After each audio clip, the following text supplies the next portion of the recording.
Hello friends, टीके study classes की YouTube channel से मैं तेजकांत शर्मा एक बार फिर से मेरे प्यारे विद्यार्थियों का बहुत बहुत स्वागत करता हूं।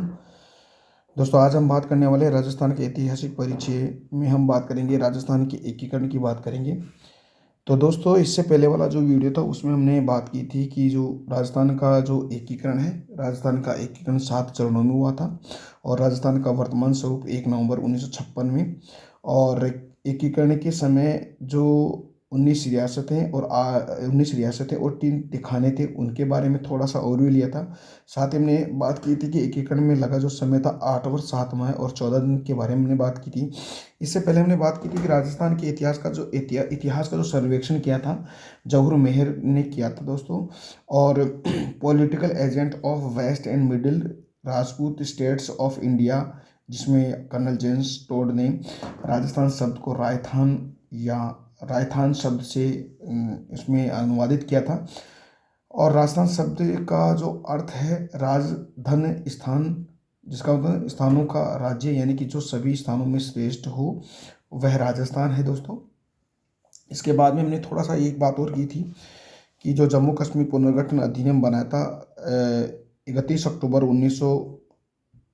2019 को दोस्तों, उसमें हमने बात की थी कि आर्टिकल 370 के तहत विशेष राज्य का दर्जा जम्मू कश्मीर को समाप्त करके इसको एक केंद्र शासित प्रदेश के रूप में बनाया गया था। और इसके बाद में 2 केंद्र शासित प्रदेश बने, जम्मू कश्मीर को बनाया गया और लद्दाख को भी बनाया गया था। ये थोड़ा सा हमने कल और भी लिया था अभी। ठीक है, आज हम बात करने वाले हैं राजस्थान का जो एकीकरण है, उस राजस्थान के एकीकरण की हम बात करेंगे। तो स्टार्ट करते हैं। पहले तो हम बात करेंगे कि राजस्थान का एकीकरण 7 चरणों में हुआ था। ठीक है, और इसमें 19 रियासतें थी और 3 ठिकाने थे, जिसमें लावा जयपुर से, कुशलगढ़ बांसवाड़ा से और नीमराणा अलवर से दोस्तों। और एक चिप शिप यानी कि केंद्र शासित प्रदेश था अजमेर मेरवाड़ा। साथ ही 8 वर्ष 7 माह और 14 दिन का जो समय लगा, उनको एक एक हम अच्छी तरह से डिटेल से पढ़ने वाले हैं दोस्तों। और दोस्तों, ये टॉपिक है जो एग्जाम के पॉइंट ऑफ व्यू से बहुत ही इंपॉर्टेंट है दोस्तों। तो फ्रेंड्स, आप मेरे साथ जुड़े रहिएगा और टीके स्टडी क्लासेस चैनल है उसको लाइक शेयर और सब्सक्राइब भी करते रहेगा दोस्तों। ठीक है, तो स्टार्ट करते हैं। देखिए दोस्तों, सबसे पहले बात अपन करेंगे प्रथम चरण की बात अपन करेंगे दोस्तों। ठीक है दोस्तों, तो प्रथम चरण का जो नाम है वो मत्स्य संघ है दोस्तों, याद रखना, मत्स्य संघ प्रथम चरण का नाम है। और ये जो प्रथम चरण था दोस्तों, ये कब संपन्न होता है? ये आपका संपन्न होता है 18 मार्च 1948 को। तो वेरी वेरी इंपॉर्टेंट है कि ये एक तो ये एग्ज़ाम के अंदर इसकी जो डेट है दोस्तों, ये पूछी जाती है, तो इसको थोड़ा सा आप अच्छी तरह से लर्न कर लीजिएगा दोस्तों। साथ ही बात अपन करेंगे कि इस एकीकरण के अंदर कितनी रियासतों को मिलाया था और साथ ही कितने ठिकानों को। और इसके साथ ही हम बात करेंगे कि इस मत्स्य संघ की राजधानी, राज प्रमुख, उपराष्ट्र प्रमुख और प्रधानमंत्री कौन थे। ये थोड़ा सा आप इसको अच्छी तरह से देख लीजिएगा। देखिएगा, बात करेंगे इसमें 4 रियासतों को आपस में मिलाया गया था दोस्तों। देखिएगा, एक अलवर थी, एक भरतपुर है, एक धौलपुर है और एक करौली है दोस्तों। इन 4 रियासतों को मिलाया गया। साथ ही एक ठिकाना था दोस्तों नीमराना, यानी कि अलवर में है। इन इनको इन इस ठिकाने को भी इसमें मिलाया गया था। तो ये याद रखना दोस्तों, 4 रियासत और एक ठिकाना। 18 मार्च 1948 को ये मत्स्य संघ यानी कि पहला चरण संपन्न हुआ था दोस्तों। ठीक है, इसमें देखिएगा थोड़ा सा और देखते हैं कि इसके अंदर बात ये करेंगे कि इसके अंदर राजधानी यानी कि जो कैपिटल तो किसको बनाया था? अलवर को बनाया था। इसके बाद में राज प्रमुख यहाँ यानी कि मत्स्य संघ का राज प्रमुख कौन था दोस्तों? धौलपुर के जो उदय भान सिंह थे, उनको क्या बनाया गया दोस्तों? राज प्रमुख बनाया था। इसके साथ ही एक उप राज प्रमुख भी बनाया गया दोस्तों, यानी कि करौली के गणेश पाल देव है, उनको उप राज प्रमुख बनाया गया दोस्तों। इसका जो प्रधानमंत्री है, प्रधानमंत्री शोभाराम कुमावत को बनाया था दोस्तों। ठीक है, तो थोड़ा सा याद रखिएगा, शोभाराम कुमावत अलवर से थे दोस्तों। इसके बाद में एक उप प्रधानमंत्री बनाया गया था, जिसमें गोपीलाल यादव थे और जुगल किशोर चतुर्वेदी थे। इनको दोस्तों इसमें शामिल किया, यानी उप प्रधानमंत्री के रूप में बनाया गया था दोस्तों। तो दोस्तों, ये पहला चरण था। तो इस पहले चरण को अच्छी तरह से याद रखिएगा दोस्तों। एग्जाम के अंदर या तो इसकी राजधानी पूछी जाती है या फिर उसका प्रधानमंत्री या उसका राज प्रमुख दोस्तों। तो दोस्तों इसमें थोड़ा सा इसकी राजधानी, राज प्रमुख और प्रधानमंत्री पर थोड़ा सा फोकस कीजिएगा दोस्तों। और साथ ही एक बात और दोस्तों, इसकी जो 4 रियासतें हैं उनको भी पूछा जाता है कि ऐसे निम्न में से कौन सी रियासत जो मत्स्य संघ में शामिल नहीं है। तो दोस्तों ऐसे तो 3 तो ये दे देंगे और एक दूसरी रियासत दे देंगे। तो ऐसे कुल मिला के ऐसे क्वेश्चन बनता है दोस्तों। अब दोस्तों इसको याद करने की थोड़ी सी ट्रिक मैं अगर बताऊं, इसकी ट्रिक है जो 4 रियासतें उनकी ट्रिक है। देखिए दोस्तों, अब, धो, धो के, ऐसे थोड़ा सा याद रखिए। अब धो का मतलब हो गया ऐसे यानी अलवर, वैसे यानी दोस्तों भरतपुर, धो यानी धौलपुर, कैसे यानी करौली। ऐसे अब धोक के नाम से इसको ट्रिक से आप इसको लर्न कर सकते हो, बहुत इजी है दोस्तों। ठीक है, तो ये पहला चरण हो गया संपन्न। देखिएगा आगे आगे की बात करते हैं। अब देखिए दोस्तों दूसरा चरण की अगर बात करें, सेकंड चरण की बात अगर करें, तो देखिए दोस्तों सेकंड चरण का पहले तो आपको नाम पूछा जाता है कि सेकंड चरण का क्या नाम था, पूर्व राजस्थान। सॉरी, इसका जो एकीकरण हुआ था दोस्तों 25 मार्च 1948 को, वेरी वेरी इंपॉर्टेंट दोस्तों। और दोस्तों इसमें जो 9 तो रियासतों को और एक ठिकाने को क्या सम्मिलित किया गया था। थोड़ा सा इसको देख लीजिएगा, 9 रियासत दोस्तों कौन कौन सी उसको याद रखिएगा।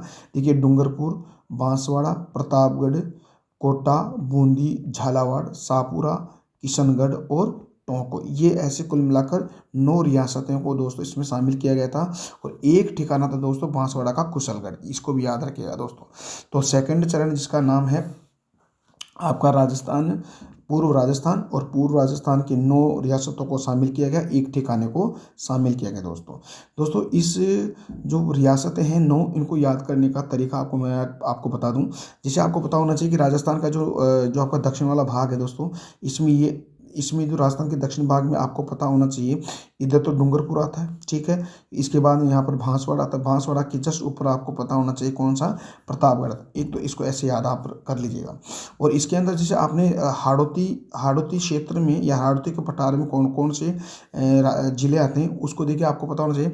एक तो आपका कोटा, ठीक है, बूंदी, एक आता है बारा, और एक आता है झालावाड़, ठीक है दोस्तों। अब इसमें आपको 12 को हटा देना है और 3 जिलों को और ले लेना है, कोटा, बूंदी और झालावाड़। तो ये कितने हो गए, 6 हो गए। इसके बाद अब 3 को कैसे याद करना है दोस्तों, देखिए ये थोड़ा सा डिफरेंस है। आपको ऐसे याद करना है जैसे सापुरा, किशनगढ़ और टोंक, ऐसे आपको याद करना है। तो देखो ये 3 तो ऐसे याद कर लेना है, और 3 आपको हाड़ौती के पठार वाला ऐसे याद कर लेना है, और 3 को थोड़ा सा अलग याद करना है दोस्तों, ठीक है। थोड़ा सा अलग याद करना है इसको अलग याद करना, ठीक है। तो ऐसे कुल मिला के 9 रियासतों को राजस्थान के जो सेकंड जो चरण था उसमें शामिल किए गए। और एक दोस्तों आपको होना चाहिए कुशलगढ़, यानी कि आपका बांसवाड़ा, एक ठिकाना, ठीक है। अब देखो दोस्तों सॉरी, अब देखिएगा इसमें राजधानी कोटा को बनाया गया था, ठीक है। राज प्रमुख कोटा की जो भीम सिंह है उसको बनाया गया था। उप राज प्रमुख दोस्तों महारावल लक्ष्मण सिंह, देखिएगा यहाँ डूंगरपुर के थे महारावल लक्ष्मण सिंह, इनको उप राज प्रमुख। और दोस्तों वेरी वेरी इंपॉर्टेंट है, इस पूर्व राजस्थान का प्रधानमंत्री किसको बनाया गया था, तो आपको बताना है गोकुल लाल असावा को बनाया गया था दोस्तों, ठीक है दोस्तों। तो आई होप दोस्तों ये आपको चीज़ें समझ में आ रही हैं, ठीक है। तो याद रखना है, दो चरण हमने पढ़े, प्रथम चरण मत्स्य संघ, दूसरा चरण आपका पूर्व राजस्थान, ठीक है। पहला जो चरण था दोस्तों, ये पहला चरण जो कब संपन्न हुआ था दोस्तों, तो ये आपका 18 मार्च 1948 में, दूसरा चरण आपका 25 मार्च 1948 में, ठीक है। और पहले चरण में 4 रियासतों को यानी कि अलवर, भरतपुर, धौलपुर, करौली को, और एक ठिकाना नीमराना जो अलवर का, उसको इसमें सम्मिलित किया गया था। पूर्व राजस्थान यानी कि सेकंड चरण में जो 25 मार्च 1948 में संपन्न हुआ, इसमें 19 रियासतों में यानी कि 9 रियासतों को शामिल किया गया, डूंगरपुर, बांसवाड़ा, प्रतापगढ़, कोटा, बूंदी, झालावाड़ और शाहपुरा, किशनगढ़ और टोंक को। अब इसके साथ ही मैंने आपको एक ठिकाना यानी कि कुशलगढ़ को भी इसमें शामिल किया गया। और राजधानी कोटा को बनाया गया, राज प्रमुख कोटा के भीम सिंह को बनाया गया, और उपराज प्रमुख डूंगरपुर के महारावल लक्ष्मण सिंह को बनाया गया। इसके साथ ही सबसे इम्पोर्टेंट बात यह है कि यहाँ का जो जो प्रधानमंत्री है दोस्तों, ये जो प्रधानमंत्री है दोस्तों, प्रधानमंत्री किसको बनाया गया? गोकुल लाल असावा को बनाया गया था। तो दोस्तों ये आपका दूसरा चरण समाप्त होता है। दोस्तों आगे बढ़ते हैं, तीसरे चरण की बात अपन करते हैं। देखिएगा तीसरा चरण है दोस्तों, पहले तो याद रखिए इसका नाम क्या है तीसरे चरण का। देखिए दोस्तों, संयुक्त राजस्थान इसका तीसरा चरण है। और तीसरे चरण का जो जो तीसरा चरण हुआ था, संपन्न हुआ था दोस्तों, ये आपका हुआ था कब? आपको पता होना चाहिए दोस्तों, ये हुआ था 18 अप्रैल 1948 को। बहुत ही इंपॉर्टेंट बात है दोस्तों, इसको थोड़ा सा आप अच्छी तरह से याद कर लीजिएगा, ठीक है। 18 अप्रैल 1948 को। यहाँ थोड़ा सा याद करने की बात यह है कि इसमें कितनी रियासतों को शामिल किया गया था। देखिए दोस्तों, सिर्फ एक रियासत थी दोस्तों, आपको पता होना चाहिए, उदयपुर, ठीक है। लेकिन इसमें आपको पूर्व राजस्थान में आपको पता होना चाहिए कौन कौन है। डूंगरपुर, बांसवाड़ा, प्रतापगढ़, कोटा, बूंदी, झालावाड़, शाहपुरा, किशनगढ़ और टोंक, ये 9 रियासत प्लस एक आपका उदयपुर रियासत, ऐसे कुल मिला के कितनी रियासत हो गई दोस्तों? 10 रियासतों को इसमें शामिल किया गया था। और एक जो आपका ठिकाना था दोस्तों, जो आपका एक ठिकाना था कौन सा? यानी कि कुशलगढ़, यानी कि जो बांसवाड़ा वाला, तो इसको इसमें शामिल किया गया था। कुल मिला के इसमें कितनी रियासतें होगी दोस्तों? 10 रियासतें और एक ठिकाना को तीसरे चरण में क्या गया? शामिल किया गया था। यहाँ अगर इसका कैपिटल देखें तो दोस्तों यहाँ का कैपिटल उदयपुर बनाया गया, उदयपुर को कैपिटल बनाया गया। साथ ही राज प्रमुख भोपाल सिंह को बनाया गया, उपराज प्रमुख भीम सिंह जो कोटा के थे उनको, और यहाँ पर प्रधानमंत्री माणिक्य लाल वर्मा। अभी मैंने आपको बताया था कि पूर्व राजस्थान का प्रधानमंत्री कौन था दोस्तों? गोकुललाल आसावा। और मत्स्य संघ का प्रधानमंत्री कौन था दोस्तों? शोभाराम कुमावत अलवर्गी, ठीक है। तो और तीसरे चरण में प्रधानमंत्री यानी कि संयुक्त राजस्थान का प्रधानमंत्री माणिक्य लाल वर्मा थे दोस्तों। दोस्तों यहाँ पे एक बड़ी खबर, एक बड़ी बात यह है कि जो इसका उद्घाटन करता पंडित जवाहरलाल नेहरू, जो भारत देश के पहले प्रधानमंत्री बने थे, उन्होंने के द्वारा इस तृतीय चरण यानी कि संयुक्त राजस्थान संघ का उद्घाटन किया था दोस्तों। तो दोस्तों आई होप ये बातें आपको समझ में आ रही है। तो 3 चरणों की हमने बात कर ली है। प्रथम चरण मत्स्य संघ, द्वितीय चरण पूर्व राजस्थान और तीसरा चरण आपका संयुक्त राजस्थान। देखिए दोस्तों, यहाँ पर इनकी जो सन है इसको याद करने का मैं आपको तरीका बता देता हूँ। पहले तो बात यह है कि जो तीनों चरण हैं वो 1948 में हुए थे, ठीक है। तीनों के तीनों 1948 में हुए थे, पहली बात तो, ठीक है। दूसरी बात है, एक आपका हुआ था मार्च में, एक आपका हुआ था पहला तो मार्च में यानी कि 18 मार्च को आपका कौन सा? मत्स्य संघ। फिर दूसरा भी दोस्तों 25 मार्च को होता है। देखिए 2 मार्च के महीने में हुए थे। और एक तीसरा वही 18 अप्रैल यानी कि 3 अप्रैल को हुआ था, कौन सा? संयुक्त राजस्थान, ठीक है। तो ऐसे कुल मिलाकर आपको याद रखना है 18, 25, 18, 18, 25, 18। पहला जो 18 वो मार्च वाला है, दूसरा 25 है वो मार्च वाला है, तीसरा 18 मई वाला, सॉरी अप्रैल वाला है, ठीक है। ऐसे तीन चरणों को आप ऐसे याद कर सकते हो, ठीक है। बढ़ते हैं आगे की तरफ। देखिए दोस्तों, चतुर्थ यानी कि चौथे चरण की हम बात कर लेते हैं। सबसे पहले बात अपन करेंगे कि चौथे चरण का जो जो चरण में जो संपन्न हुआ था, चौथा चरण 30 मार्च 1948 को, वेरी वेरी इंपॉर्टेंट है। और दूसरी बात इसका नाम है वृहत राजस्थान, ठीक है। यहाँ पे सबसे इम्पोर्टेंट बात यह है कि अधिकांश क्वेश्चन यहाँ से 30 मार्च 1949, सॉरी दोस्तों 48 नहीं है दोस्तों, 1949 वाला है, ठीक है। अब देखो इसमें किस किस को मिला है। एक तो मैंने आपको बताया था, एक तो संयुक्त राजस्थान, ठीक है, यानी कि तीसरा चरण में संयुक्त राजस्थान। अब देखो संयुक्त राजस्थान में कौन कौन से दोस्तों? एक तो पूर्व राजस्थान के जो आपके 9 रियासतें और एक उदयपुर रियासतों को शामिल किया गया, ठीक है ना। 9 रियासतें और एक उदयपुर को, ठीक है। ऐसे कुल मिला के क्या हो गया? 9 रियासतें यानी कि एक उदयपुर, कितनी होगी? 10 रियासत होगी। 10 के साथ ही इन 4 रियासतों को और मिलाया गया दोस्तों, जयपुर, जोधपुर, जैसलमेर और बीकानेर। ऐसे कुल मिलाकर कितनी रियासतें? 14 तो रियासतें होगी। और एक ठिकाना दोस्तों लावा, जो कहाँ पे? जयपुर वाला है, ठीक है। ऐसे चतुर्थ चरण में हमने 14 रियासत और एक यानी कि ठिकाने, 2 ठिकाने, एक तो कुशलगढ़ और एक लावा को इसमें शामिल किया गया था, इसमें एक एकड़ में शामिल किया गया था। ऐसे कुल मिला कितनी होगी? 14 रियासतें। ठीक है। तो आई होप आपको ये चीज़ें समझ में आ रही है। ठीक है। अगर दोस्तों अगर आपको वीडियो अच्छा लग रहा है तो प्लीज़ कमेंट सेशन में कमेंट करिएगा, और अपना जो टीके स्टडी क्लासेस चैनल है उसको लाइक शेयर सब्सक्राइब भी करते रहिएगा दोस्तों। ठीक है। आगे बढ़ते हैं। अब देखिएगा, इसमें 14 रियासतों को शामिल किया गया और 2 ठिकानों को शामिल कर लिया गया। अब देखिए दोस्तों, इसके अंदर इसकी जो राजधानी है दोस्तों वो जयपुर को, ठीक है। इसके राज प्रमुख मान सिंह द्वितीय जो जयपुर वाले बनाए गए उनको, उपराज प्रमुख भीम सिंह को जो कोटा वाले उनको बनाया गया। हाँ, अब यहाँ से सबसे इंपॉर्टेंट बात है कि यहाँ का प्रधानमंत्री हीरालाल शास्त्री को, पंडित हीरालाल शास्त्री को बनाया गया था, और यहाँ उद्घाटन जो करता थे दोस्तों ये थे सरदार वल्लभ भाई पटेल जी थे दोस्तों। तो ऐसे आपको इसको याद कर लेना, बहुत इंपॉर्टेंट बात है दोस्तों। और ये जो चौथा चरण है दोस्तों, सॉरी ये पांचवा, हाँ सॉरी चौथा चरण है, ये बहुत इंपॉर्टेंट है दोस्तों। किसके लिए? इस चरण में कुछ खास बात है कि इस चरण में 5 विभाग, यानी कि 5 विभाग स्थापित किए गए थे जो निम्न अनुसार है। एक तो आपका एजुकेशन डिपार्टमेंट, एक आपका जुडिशरी यानी कि जो न्याय विभाग है, एक आपका एग्रीकल्चर डिपार्टमेंट, एक आपका फॉरेस्ट डिपार्टमेंट, और एक आपका मिनरल्स डिपार्टमेंट, है ना। तो ये किन किन रियासतों को या किन किन जिलों को दिया गया था दोस्तों? देखिए, एजुकेशन जो डिपार्टमेंट है वो तो बीकानेर को दिया गया था इसी चतुर्थ चरण में, यानी कि 30 मार्च 1949 वाले में। ठीक है। न्यायिक विभाग आपको होता है जोधपुर, जैसे आपका अपना हाई कोर्ट है जोधपुर में, तो न्यायिक विभाग इसको दिया गया। एग्रीकल्चर डिपार्टमेंट आपका भरतपुर है, जहाँ पर राजस्थान में सबसे ज़्यादा सरसों का उत्पादन भरतपुर में होता है। एक आपका फॉरेस्ट डिपार्टमेंट आपका कोटा को दिया गया। एक आपका जो मिनरल्स डिपार्टमेंट यानी कि जो खनिज विभाग है वो उदयपुर को दिया गया था दोस्तों। तो ये सबसे खास बात है और ये बहुत इंपॉर्टेंट है, मोस्ट एंड इम्पोर्टेंट। ये जो टॉपिक है ये इंपॉर्टेंट है, यहाँ से क्वेश्चन बनता है दोस्तों। ठीक है। आगे बढ़ते हैं। तो ये आपका चतुर्थ चरण समाप्त होता है दोस्तों।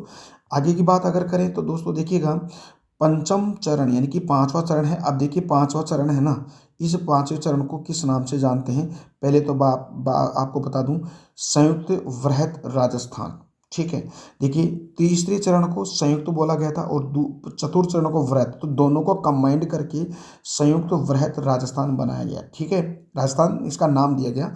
दूसरी बात यह है कि इसका जो एकीकरण में शामिल कब किया गया था? 15 मई 1949। ठीक है, तो ये आपको याद करना है दोस्तों। अभी मैंने आपको बताया था मत्स्य संघ, पूर्व राजस्थान, संयुक्त राजस्थान, इन तीनों का तो 1948 में, और आपका वृहत राजस्थान और एक आपका संयुक्त वृहत राजस्थान, दोनों को 1949 में शामिल किया गया। तो ऐसे आप इसको ट्रिक से आप याद कर सकते हो। ठीक है। अब देखिए इसमें, अब देखो इसमें क्या है, इसमें किसको शामिल किया गया था? देखिए, एक तो आपका वृहत राजस्थान। देखिए वृहत राजस्थान में कौन कौन से रियासतें थी दोस्तों?